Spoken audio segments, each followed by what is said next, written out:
Magandang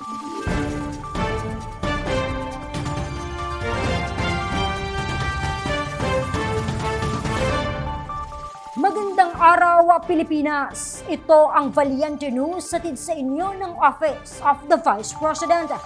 Patuloy ang pag-arangkada ng Medical Assistance Program ng OVP at kabilang sa mga prioridad na maalalayan nito ang mga pasyenteng sumasailalim sa dialysis. Si Maribeth Adlawan sa report.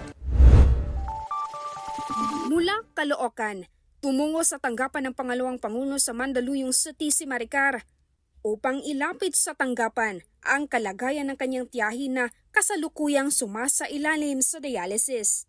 Kwento niya, hirap ngayon sa pang-araw-araw ang kanyang tiyahin dahil na rin sa epekto na dala ng dialysis sa kanyang katawan. Mahirap po talaga. Mahirap po yung struggle din po ng dialysis patient kasi hindi po stable sa kanila lahat sa araw-araw, sir. May mga complications po na pwede mangyari. Like sa tita ko po, may times po na bumababa minsan yung dugo niya. Minsan po tumataas yung sugar. Minsan po nagkakaroon ng problema sa access. Yun po, yung mga problema na kinakaharap po ng isang dialysis patient po. Dahil sa mahal ng dialysis treatment sa bansa, sinubukan ni Maricar na lumapit sa OVP. Anya, hinanap lamang niya sa internet ang mga dapat gawin upang maka-avail sa Medical Assistance Program ng tanggapan. Agad din siyang nagpa-appointment at inihanda ang mga kinakailangang requirements. Masaya po talaga, tsaka malaking tulong po kasi din po talaga para sa amin, tsaka sa ibang pasyente din po na nagda-dialysis.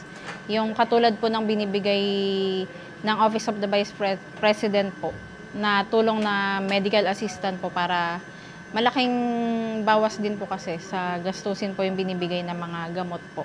Maraming salamat po sa tulong na palaging ibinibigay nyo po sa mga nangangailangan po ng tulong nyo, tsaka kay Vice President din po. Maraming salamat po sa lahat po ng tulong po. Nananatiling bukas ang Medical and Burial Assistance Program ng OVP para sa mga kababayan nating sa Luzon, partikular na sa National Capital Region.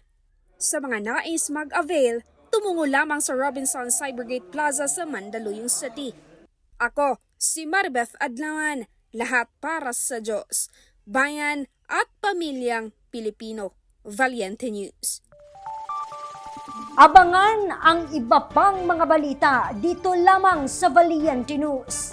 Ako si Claudette Loreto para sa makabuluhan, naninindigan at matapang na mga ulat at impormasyon.